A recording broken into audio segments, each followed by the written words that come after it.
नमस्कार साथियों, स्वागत है आपका पारस फ्री एजुकेशन में। प्यारे साथियों, आज इस क्लास में हम बाल विकास एवं शिक्षा शास्त्र के टॉप 20 क्वेश्चन पढ़ने वाले हैं जो एग्जाम में बार बार पूछे जाते हैं। इसलिए आप सभी लोग इस वीडियो को कंप्लीट देखना और आप 20 में से कितना स्कोर करते हैं वो हमें कमेंट बॉक्स में अवश्य बताएं। तो पहला क्वेश्चन क्या है? अधिगम निर्योग्यता वाले बच्चे।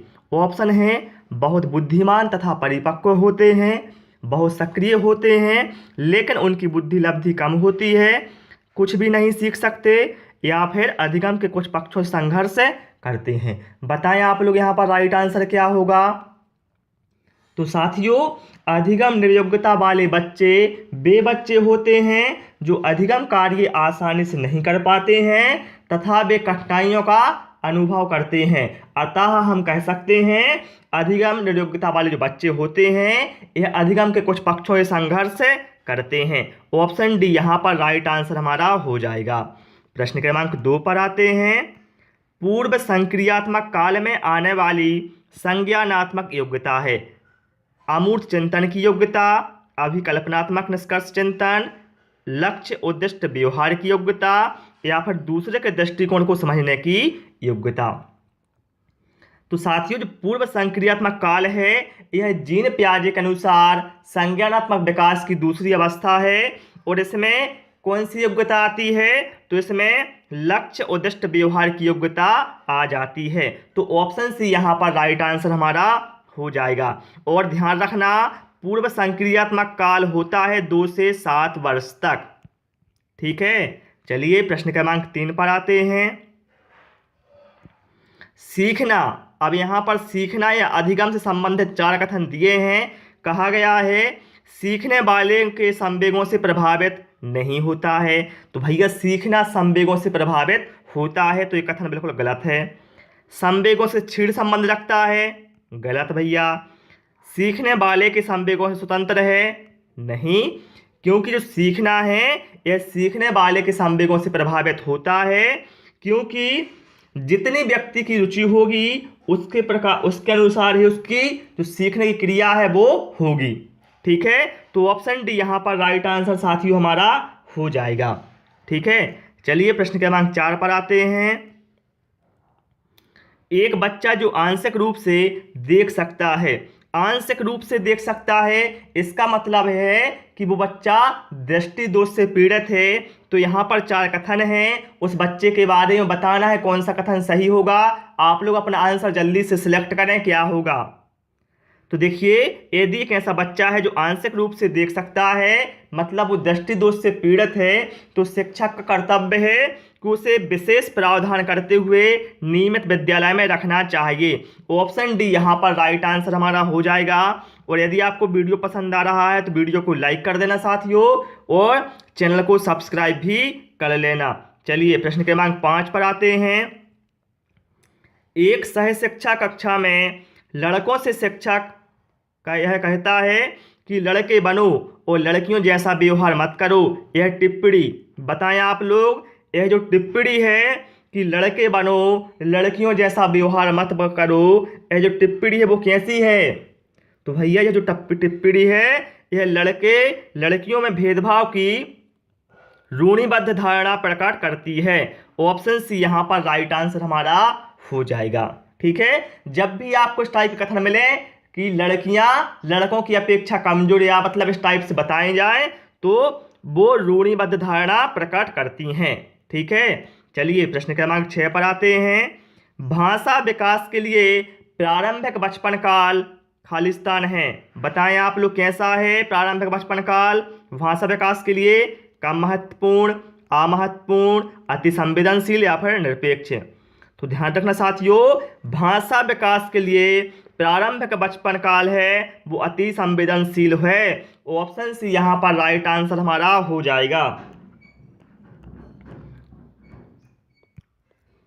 बुद्धि है। अब यहाँ पर 4 कथन दिए हैं, बुद्धि के बारे में बताना है कौन सा कथन सही है। सामर्थ्यों का समुच्चय, एक अकेला और जातीय विचार, दूसरों के अनुकरण करने की योग्यता, या फिर एक विशिष्ट योग्यता। तो साथियों, बुद्धि होती क्या है तो देखिए, बुद्धि एक प्रकार की मानसिक क्षमता होती है जिसके द्वारा किसी कार्य को सहजतापूर्वक किया जा सकता है।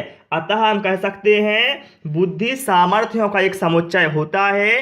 तो ऑप्शन ए यहाँ पर राइट आंसर हमारा हो जाएगा। प्रश्न क्रमांक 8 पर आते हैं। निम्नलिखित में से कौन सी स्थिति बाल केंद्रित शिक्षा कक्ष को प्रदर्शित कर रही है? बताना है इन चार में से कौन सी स्थिति बाल केंद्रित कक्षा कक्ष को प्रदर्शित कर रही है। यदि आपको टाइम कम पड़ता है साथियों तो वीडियो को पॉज कर लेना है आप लोग, फिर आप सोचना आंसर क्या होगा, क्योंकि यदि मैं चारों ऑप्शन पढ़ूंगा तो वीडियो बहुत लंबा हो जाएगा। तो यहाँ पर राइट आंसर हमारा होगा एक कक्षा जिसमें सभी शिक्षार्थी समूहों में बैठे हैं और शिक्षिका बारी बारी से प्रत्येक समूह में जा रही है, ये कहलाती है बाल केंद्रित कक्षा कक्ष को प्रदर्शित कर रही है। ठीक है, ऑप्शन सी यहाँ पर राइट आंसर हमारा हो जाएगा। बाल केंद्रित से मतलब ही है जो बालक पर केंद्रित हो। ठीक है, चलिए प्रश्न क्रमांक 9 पर आते हैं। कोलबर्ग ने प्रस्तुत किए थे संज्ञानात्मक विकास के चरण, शारीरिक विकास के चरण, संवेगात्मक विकास के चरण या फिर नैतिक विकास के चरण। तो ध्यान रखना साथियों, संज्ञानात्मक विकास के चरण तो दिए थे जीन पियाजे ने, लेकिन जो कोलबर्ग थे इन्होंने नैतिक विकास के चरण प्रस्तुत किए थे। इन्होंने इसकी 3 अवस्थाएं बताई हुई थी। ठीक है, चलिए प्रश्न क्रमांक 10 पर आते हैं। वाइगोत्स्की के अनुसार बच्चे सीखते हैं। बच्चे कैसे सीखते हैं भैया? वाइगोत्स्की के अनुसार जब पुनर्बलन प्रदान किया जाता है, परिपक्व होने से, अनुकरण होने से या फिर वयस्कों और समवयस्कों के साथ परस्पर क्रिया से। तो भैया वाइगोत्स्की ने कहा है कि जो बच्चे हैं यह वयस्कों और समवयस्कों के साथ परस्पर क्रिया से ही सीखते हैं। ऑप्शन डी यहाँ पर राइट आंसर हमारा हो जाएगा। प्रश्न क्रमांक 11 पर आते हैं। निम्नलिखित में से कौन सा एक आधारभूत सहायता का उदाहरण है? बताना है इन चार में से कौन आधारभूत सहायता का एग्जाम्पल है। तो यहाँ पर बताएं आप लोग राइट आंसर क्या होगा। वीडियो पुश कर लें आप लोग, फिर आप सोच लें इसका आंसर क्या होगा। तो आधारभूत सहायता का इसमें से उदाहरण होगा शिक्षार्थियों को प्रेरित करने के लिए भाषण देना। ठीक है, क्योंकि इसमें क्या होगा, यदि आप शिक्षार्थियों को प्रेरित करने के लिए भाषण देते हैं तो आप विद्यार्थियों में कार्य करने की चेतना को प्रोत्साहित करते हैं। तो यहाँ पर ऑप्शन बी यहाँ पर राइट आंसर हमारा हो जाएगा। प्रश्न क्रमांक 12 पर आते हैं। एक बच्ची कहती है कि धूप में कपड़े जल्दी सूख जाते हैं। वह खालिस्तान की समझ को प्रदर्शित कर रही है। बताएं आप लोग राइट आंसर क्या होगा। प्रतीकात्मक विचार, अहम केंद्र चिंतन, कार्यकरण या फिर विपर्यय चिंतन। तो यदि बच्ची कहती है भैया कि धूप में कपड़े जल्दी सूख जाते हैं तो वह कार्यकरण की समझ को प्रदर्शित कर रही है ना साथियों। तो ये अपना राइट आंसर हो जाएगा। प्रश्न क्रमांक 13 पर आते हैं। पियाजे के अनुसार बच्चों का चिंतन वयस्कों से खालिस्तान में भिन्न होता है बजाय खालिस्तान के। मात्रा प्रकार, आकार, मूर्त परकता या फिर प्रकार मात्रा या फिर आकार किस्म। तो भैया यहाँ पर राइट आंसर हमारा क्या होगा। पियाजे ने कहा है कि जो बच्चों का साथियों चिंतन है यह है वयस्कों से प्रकार में भिन्न होता है बजाय मात्रा के। मात्रा में भिन्न नहीं होता, केवल प्रकार में ही भिन्न होता है। तो यहाँ पर ऑप्शन सी हमारा राइट आंसर हो जाएगा। केवल वयस्कों से प्रकार में भिन्न होता है बजाय मात्रा के। प्रश्न क्रमांक 14 पर आते हैं। वंचित वर्ग की पृष्ठभूमि के बच्चों को शिक्षा प्रदान करने के लिए एक शिक्षक को चाहिए कि। बताएं यहाँ पर राइट आंसर क्या होगा। यदि वंचित वर्ग की पृष्ठभूमि के बच्चों को शिक्षा प्रदान करना है तो शिक्षक को क्या चाहिए। बताएं आप लोग इनमें से क्या राइट आंसर होगा। तो शिक्षक को उनके बारे में अधिक से अधिक जानकारी जुटाने का प्रयास करना चाहिए और उन्हें कक्षा में होने वाली चर्चा में शामिल करना चाहिए। ऑप्शन बी यहाँ पर राइट आंसर हमारा हो जाएगा। प्रश्न क्रमांक 15 पर आते हैं। इसके बाद निम्नलिखित में से कौन सा एक उदाहरण भाषक बुद्धि वाले व्यक्ति को दर्शाता है? बताना है इन चार में से कौन सा एक उदाहरण भाषक बुद्धि वाले व्यक्ति को दर्शाता है। शब्दों के अर्थ और क्रम तथा भाषा के विविध प्रयोगों के प्रति संवेदनशीलता। तो भैया ये भाषक बुद्धि वाले व्यक्ति को ही दर्शाता है कि शब्दों के अर्थ और क्रम तथा भाषा के विभिन्न प्रयोगों के प्रति संवेदनशीलता। ठीक है, ऑप्शन ए यहाँ पर राइट आंसर हमारा हो जाएगा। प्रश्न क्रमांक 16 पर आते हैं। प्रगतिशील शिक्षा में अपरिहार्य है कि कक्षा कक्ष। बताना है प्रगतिशील कक्षा में के बारे में इन चार कथनों में से कौन सा कथन सही है। तो ध्यान रखना, प्रगतिशील शिक्षा में क्या होता है? प्रगतिशील शिक्षा वह होती है जिसमें बालक स्वतंत्रता पूर्वक अबाध रूप से शिक्षा ग्रहण करता है, अर्थात वहाँ का जो कक्षा कक्ष है वो कैसा होता है? लोकतांत्रिक होता है और समझने के लिए बच्चों को पर्याप्त स्थान दिया गया हो। ठीक है, तो ऑप्शन ए यहाँ पर राइट आंसर हो जाएगा। प्रश्न क्रमांक 17 पर आते हैं। केवल कागज पेंसिल जांचों द्वारा आकलन। बताएं आप लोग। आकलन को सीमित कर देता है, सकल आकलन को बढ़ावा देता है, और ऑप्शन सी में है समग्र मूल्यांकन को सुविधा देता है या फिर निरंतर मूल्यांकन को सुविधा देता है।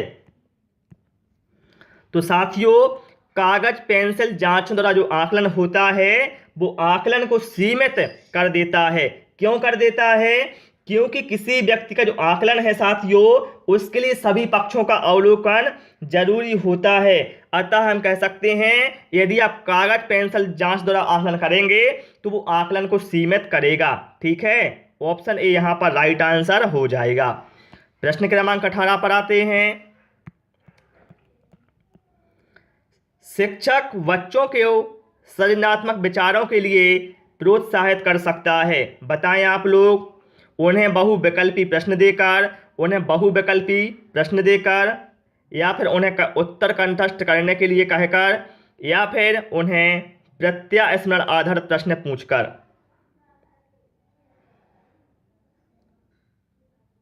तो साथियों, यहाँ पर राइट आंसर हमारा क्या हो जाएगा? यहाँ पर राइट आंसर हमारा ऑप्शन डी के साथ चला जाएगा। क्यों चला जाएगा? क्योंकि यदि शिक्षक उनसे प्रत्यास्मरण आधारित प्रश्न पूछेगा तो इससे क्या होगा?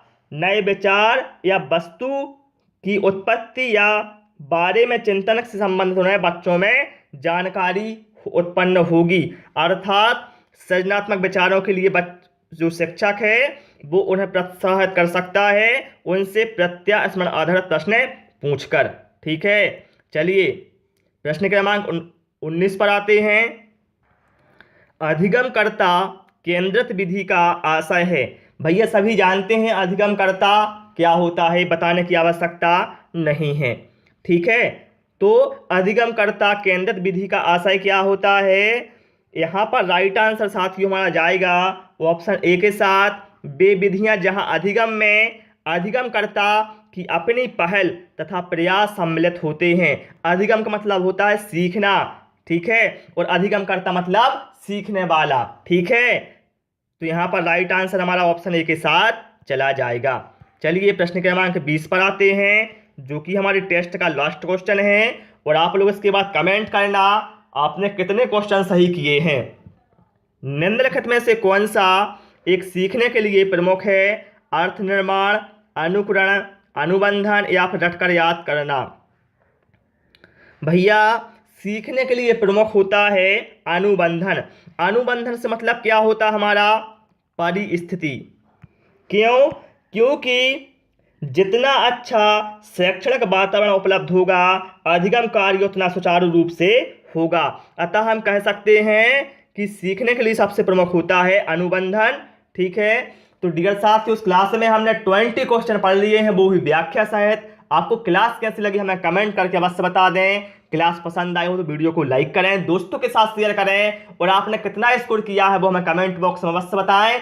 मिलेंगे अगले वीडियो में एक नए टॉपिक के साथ। Thanks for watching this video.